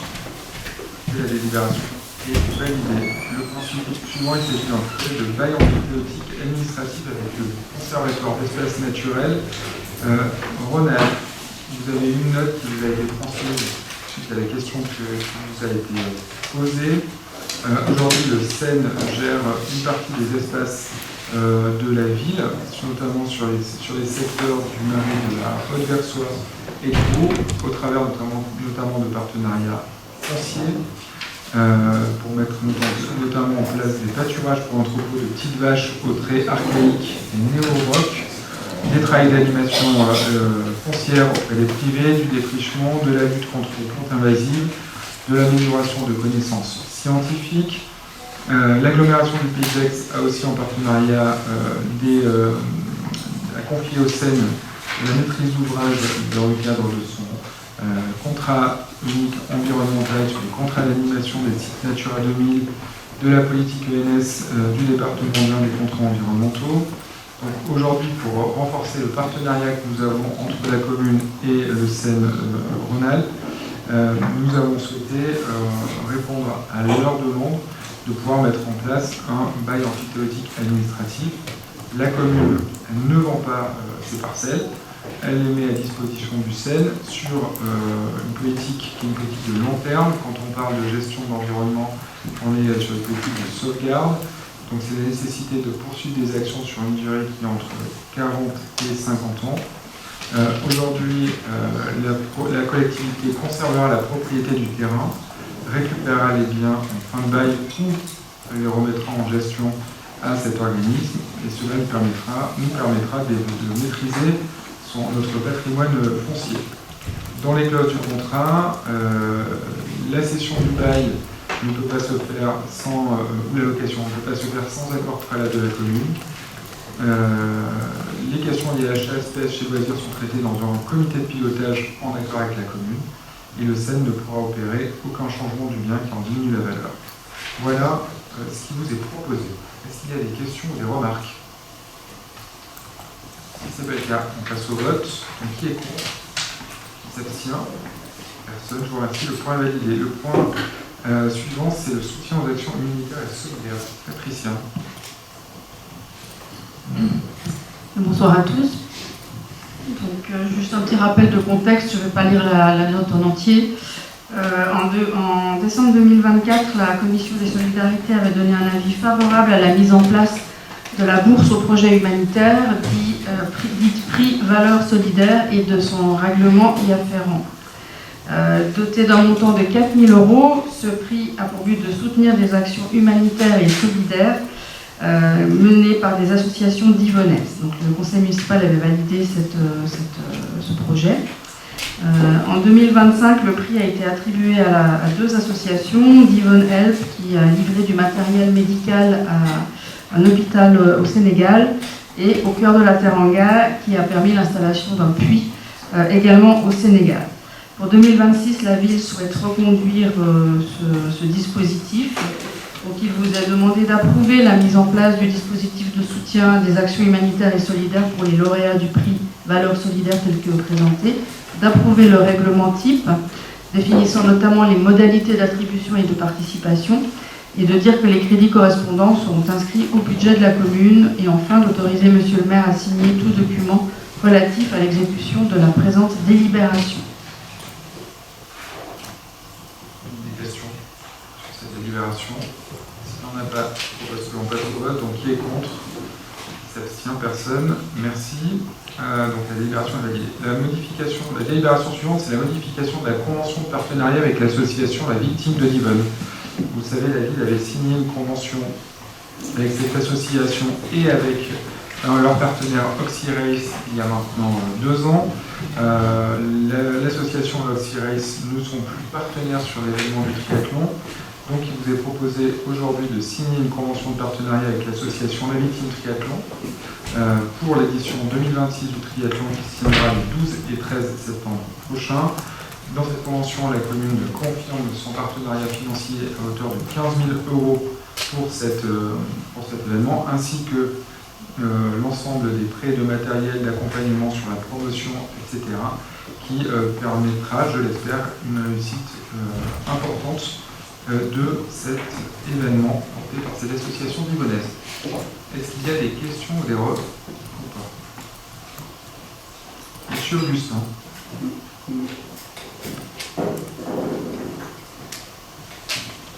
La chose, c'est qu'on avait souligné que ce contrat, en fait, la convention était finalement une convention tripartite, puisque OxyRace était omniprésent dans l'organisation et a décidé de se retirer. Donc on trouve à devoir modifier la convention. Ma question, c'est qu'on avait une convention pluriannuelle. Et là, on se retrouve sur une convention sur une seule année, si je ne me trompe pas. On perd la perspective de pouvoir inscrire cet événement dans le temps? Pas du tout. Ça a été discuté avec l'association. L'accompagnement financier que la collectivité met sur cet événement, il a été très fort très rapidement, 15 000 € et l'accompagnement à la recherche de subventions d'autres partenaires, je pense notamment à l'agglomération qui met aussi 15 000 € sur cet événement, avec l'objectif de faire de cet événement un événement sportif important à Divonne, qui permet de générer de la notoriété et de l'annuité. Les 2 éditions qu'il y a eu sur les événements ont montré qu'il y avait il n'y avait pas une croissance du nombre de participants. Aujourd'hui, le panorama de l'organisation du triathlon évolue. On a souhaité, en accord avec l'association, regarder comment ça se passe sur l'année 2026, savoir si le nombre de participants est plus important que l'édition précédente. Ensuite, repartir sur un contrat qui peut être pluriannuel avec l'association. Donc, sans phase test. Sur ce format, en fait. Puis après, de toute façon, ça sera plus nous. Enfin, ça sera plus ce format. Donc, ça sera aux élus du prochain conseil municipal. On peut pas dire que ça ne marche pas pour les gros investissements et que ça ne marche pas. Non, mais en fait, là, ça a été discuté avec eux sur cette forme-là. Et ça a été très. Il n'y a pas eu, en tout cas dans la discussion qu'il y a eu avec l'association, je crois que c'était assez limpide sur cette organisation et cette proposition. Non, mais je ne sais pas, moi je parle du point de vue du conseil municipal. On avait validé une convention dont l'objectif principal était effectivement d'inscrire l'événement en loin. On est sur 3 ans, en fait. Là, en fait, on a déjà fait 3 ans. Il y a eu déjà deux éditions du triathlon. Et ça sera la 3e. Et au départ, on est sur une convention de 3 ans. D'autres questions? Merci pour les précisions. On passe au vote. Donc, qui est contre? Qui s'abstient? La délibération est validée. Le point suivant, il s'agit de la convention de partenariat pour le financement de la branche littéraire de l'association Arcadie pour 2026. Vous le savez, on subventionne à hauteur de 2 000 €, comme pour les années précédentes, l'association à la branche littéraire qui permet d'accueillir 6 à 8 interventions d'auteurs à l'Esplanade du Lac principalement tout au long de l'année. On vous propose de reconduire cette subvention qui a été également votée au budget. Est-ce qu'il y a des remarques? Questions? C'est pas le cas. On passe au vote. Donc qui est contre? Qui s'abstient? Personne. Je vous remercie. Sur les décisions, j'ai reçu plusieurs questions. Des réponses ont été apportées sur l'ensemble des décisions. Est-ce que vous souhaitez que j'apporte des précisions par rapport aux réponses qui vous ont été apportées?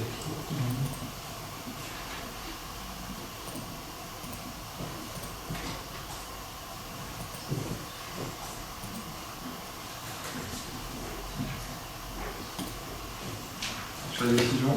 Non. Sur les questions écrites. Maintenant, Monsieur Guibert, vous avez interrogé. nous avait indiqué il y a plusieurs mois que les travaux du NUTIC seraient achevés au 15 mars et avec le bureau de vote devait s'y tenir à cette date. Hier, en commission électorale, donc la semaine dernière, nous avons appris que cela ne serait pas possible. À quelle date le bâtiment rénové du NUTIC sera-t-il finalement utilisable par les Divonnais? Point d'interrogation. Donc les travaux devraient être terminés hors poste de la cuisine fin mars. La salle sera alors utilisable. Il y avait une incertitude sur la date à laquelle le bâtiment serait utilisable. C'est la raison pour laquelle l'ensemble des bureaux de vote se tiennent à l'esplanade du lac. 7 bureaux de vote, parce que je vous rappelle qu'on a augmenté nos bureaux de vote de 2 bureaux de vote au regard de l'augmentation du nombre d'électeurs. Et la pause de la cuisine se fera dans le courant du mois d'avril. Voilà. Est-ce qu'il y a d'autres questions ou d'autres remarques? Si ce n'est pas le cas, au terme de ce conseil municipal, vous me permettrez de dire quelques mots. Il s'agit du dernier conseil municipal de cette mandature. C'est toujours un moment important. Je ne suis pas là pour faire un bilan. Je voulais juste vous remercier l'ensemble des élus de ce conseil municipal, du groupe majoritaire, du groupe moins majoritaire, des groupes d'opposition, pour votre investissement tout au long de ces 6 années. Un investissement qui se fait évidemment au sein de cette assemblée, qui est une assemblée dans laquelle on peut avoir des débats des fois rudes, des fois compliqués, des fois où nos propos peuvent dépasser aussi ce que l'on peut vouloir exprimer. En fait, je pense que pour certains d'entre vous, ça a pu être le cas durant ce mandat, pas pour tous. Mais je pense que nous avons réussi, avec ce travail en conseil municipal, ce travail en commission, à faire avancer un certain nombre de dossiers de la collectivité. On parle, et la tourne de la campagne actuelle cristallise beaucoup de débats sur des grands projets, mais la vie d'une collectivité, ce n'est pas que les grands projets. La vie d'une collectivité, c'est 90% des délibérations qui concernent des décisions du quotidien et qui impactent la vie des Divonnais. Vous avez pris sur votre temps libre, sur votre temps personnel, en journée, en soirée, en week-end, pour vous investir pleinement dans votre statut d'élu, que vous soyez dans le groupe majoritaire ou dans les groupes minoritaires, et vous l'avez fait au service des Divonnais.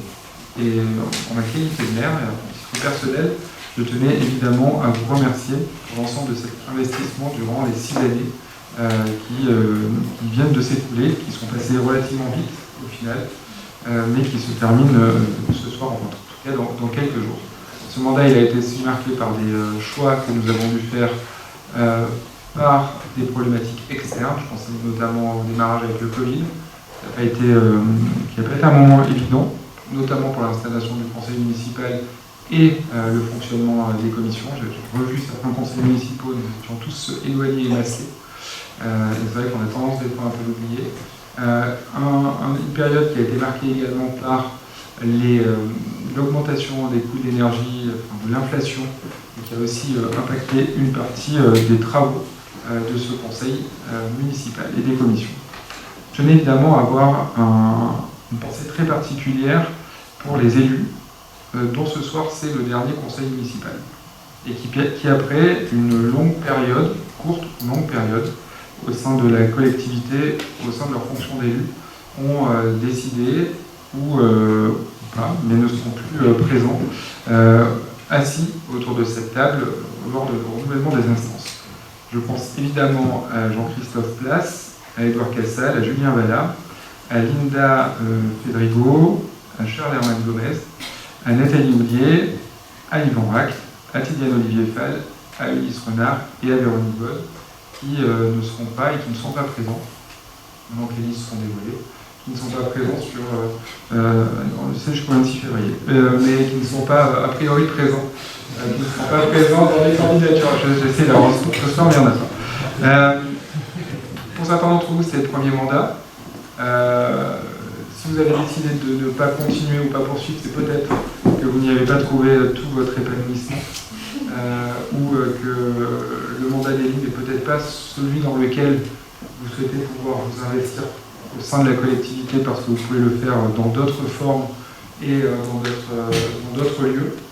Peut-être que pour certains d'entre vous, j'en suis même sûr, vous n'avez pas trouvé votre place, ou en tout cas, vous avez trouvé que le poids des débats en commission et en conseil municipal était lourd, et qu'il y avait une perte de temps aussi dans les décisions qui pouvaient être prises.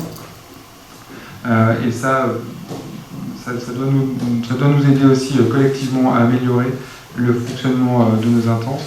Et pour d'autres, je sais que c'est des choix personnels, qui sont des choix personnels réfléchis, qui sont des choix personnels des fois pas forcément simples, parce que un mandat, 2 mandats, 3 mandats, c'est évidemment des investissements et une habitude qui est prise, et un investissement et une relation qui se crée avec les Divonnaises et les Divonnais qui peut s'arrêter demain, en tout cas dans la relation d'élus. Et quand je dis ça, je pense à 3 personnes tout particulièrement. À Yvan, à Ulysse, c'est pas que les autres sont pas importants, mais je tenais vraiment à faire un zoom sur vous deux. C'est votre 2e et 1er mandat. Et je sais que le choix que vous avez fait est un choix qui est très pesé et qui est un choix qui peut être un peu lourd pour vous aussi. En tout cas, j'espère que vous continuerez à vous investir pour Divonne-les-Bains. Évidemment, je pense à Véronique. Nous sommes venus tous les deux depuis 18 ans. Et je sais que tu as donné de ton temps, de ton énergie et de ton investissement à la ville de Divonne-les-Bains. Et je sais que le choix que tu as fait n'a pas été un choix forcément simple. On en a parlé avec toi. Et j'espère que tu continueras à travers ton mandat de vice-présidente du conseil départemental d'accompagner les projets de la collectivité, en tout cas d'être présente ici à Divonne. Et j'aurai des zones plus personnelles, mais que je te dirai directement. Merci en tout cas.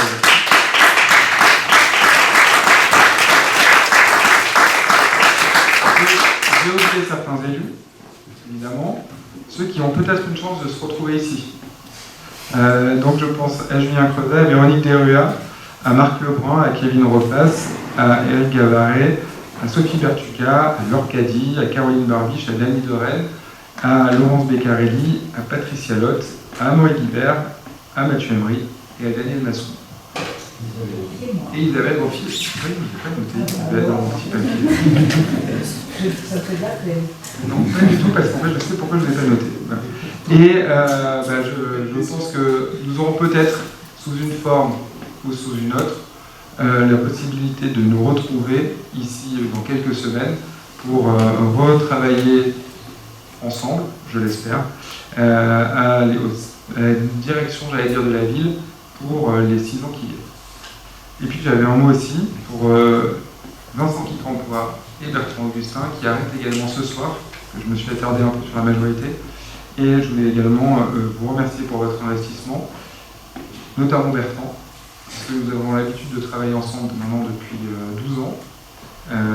Nous avons des échanges qui sont souvent rudes, exigeants, mais nous partageons une vision commune de ce que doit être le développement de la ville, notamment dans le domaine de l'urbanisme. Et pour avoir, dans le mandat précédent, dans un autre rôle, travaillé à vos côtés, ça a toujours été dans un respect réciproque et dans la volonté du bien pour la ville de Divonne-les-Bains.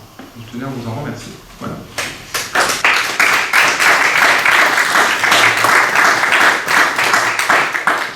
Évidemment, mon dernier mot ira pour les services de la ville de Divonne-les-Bains, qui, sans eux, sans lesquels on ne pourrait pas faire fonctionner la collectivité. On peut être exigeant, on peut être critique, on peut penser que la fonction publique n'est pas à la hauteur des enjeux. Je peux vous dire que pour avoir dirigé cette collectivité pendant maintenant 7 ans, c'est tout l'inverse. Nous avons des agents qui sont investis, qui sont mobilisés, qui sont compétents, qui font fonctionner les services publics tous les jours, qui entretiennent, qui ouvrent des écoles, qui les ferment, qui sont là pour faire 1200 repas scolaires par jour, qui sont toujours aussi volontaires pour changer, pour accompagner, pour proposer. Et je crois que c'est une chance pour la ville de Divonne-les-Bains, parce qu'on parle souvent de ce qui ne convient pas, ce qui ne va pas, de l'absence des complexités de recrutement, mais ce n'est pas tout à fait juste, parce qu'il y a quand même des collaborateurs, des collaboratrices qui sont ici et qui tiennent la maison. Et je tenais vraiment à les remercier parce qu'ils ont le sens du service public chevillé au corps, et par-dessus tout, ici à Divonne, l'amour de leur ville. Merci à eux.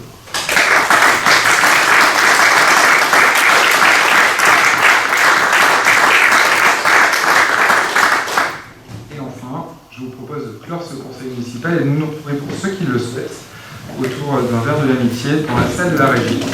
Ah, monsieur Augustin.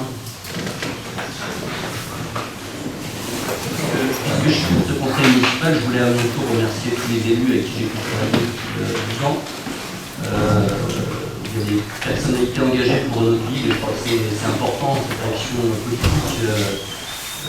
On le voit souvent sous le prisme de la querelle politique, alors que je pense même jusqu'au bout de ce dernier mandat pouvoir avoir montré qu'on devrait se regrouper pour pousser les projets. Ça n'a pas été à mon avis le cas de ces 6 dernières années. Malheureusement, ce projet a vu le jour. Je voulais remercier mes colistiers parce qu'on a passé 6 ans à travailler ensemble, 6 années qui ont été très riches et on a formé, ils ont formé une équipe formidable. Vincent qui a décidé d'arrêter sa vie politique. Vous savez tous que c'est pas facile de travailler avec un génie de la tech et de le comprendre parfois. L'intérêt de Vincent, moi je vous l'assure, c'est qu'il a toujours eu un coup d'avance. Alors des fois on ne comprend pas toujours, mais il faut l'écouter, parce que ça c'est sûr, mais on peut en rigoler, en même temps c'est précieux pour une collectivité. Je ne suis pas sûr qu'on ait tous eu toujours un coup d'avance. Des fois on a peut-être même eu un peu de retard. Donc Vincent, c'est quelqu'un qui nous a apporté en termes de vision, en termes même de raisonnement qui a été hyper intéressant. Je ne vais pas faire long parce que on est tous passés d'éléments un coup, mais je voulais remercier Mathieu qui, avec un agenda professionnel débordant, a toujours été au service de la collectivité pour participer, je crois, à peu près à tous les groupes de travail qui ont été créés, les jurys pour le gymnase, l'audition de prospect pour les termes, le travail sur l'office de tourisme, enfin, et puis un style qui était incroyable avec un grand velours, mais une volonté de construire pour la ville, indéboulonnable. Donc merci Mathieu. Et puis Isaac qui a été une personnalité aussi incroyable, qui ne s'est pas toujours trouvé à sa place entre nous en disant ah j'ai pas le niveau, etc. Mais qui a vraiment joué un rôle qui était indispensable pour nous, avec une vision pointue, aiguisée de la culture et du scolaire, et puis une convivialité qu'il faudrait qu'on puisse avoir plus largement autour de ce conseil municipal, parce que ça apporte énormément. Donc merci Isa. Merci à tous les trois. Une petite pensée pour Anne-Valérie Célie qui a commencé ce mandat et qui n'a pas trouvé sa place pour le poursuivre dans ce conseil municipal. Je pense que ce n'est pas que fait des groupes unis et qui a montré aussi qu'on pouvait avoir un engagement pour la collectivité en dehors de la ville. Et je crois que ce qu'elle a fait à côté du point de vue associatif est précieux, y compris pour notre territoire. Donc voilà pour notre liste. Je laisserai Amaury avec son groupe s'auto-congratuler. Mais en tout cas, nous on a passé 6 années qui ont été complètement dédiées au service de la ville. Merci à tous ceux qui ont travaillé avec nous. Je l'ai dit au préalable, mais j'ai pensé aux élus, mais les agents évidemment. Et même si dans notre rôle d'opposition, on peut parfois être un peu facilement décrié, on est aussi là pour les appuyer et puis on se rend compte qu'il y a des souffrances dans cette mairie qui ne péjore pas l'engagement malgré tout des agents. Donc voilà, je vous remercie pour ce temps de parole. Je n'aurais pas osé faire la blague sur le groupe de Noël Guibert, mais vous l'avez faite pour moi. Allez-y avec votre groupe, monsieur Guibert, et après, on se retrouve pour boire un verre. Je vais pas être long. Non, je vais pas être long. Je voulais remercier le groupe uni et les personnes qui partent, comme Vincent et Bertrand. On a toujours travaillé ensemble, à la fois de manière pour essayer de se comprendre, pour essayer d'améliorer les choses, pour se coordonner, pour être complémentaires aussi. Donc voilà, donc je voulais remercier. C'est pas évident d'être seul de son groupe. Donc Bertrand, tu le sais. Voilà, donc je voulais remercier sur ce point et puis remercier tout le monde parce que je pense qu'on a des liens directs avec certains et c'est toujours bien d'en avoir. Il y a ce qu'on croit, il y a les engagements et puis il y a les contacts qu'on peut avoir et on peut aussi avancer la ville par ce moyen, je pense. Merci à tous. merci à toutes et à tous encore. Et donc on se close conseil municipal et je vous propose qu'on se retrouve juste à côté.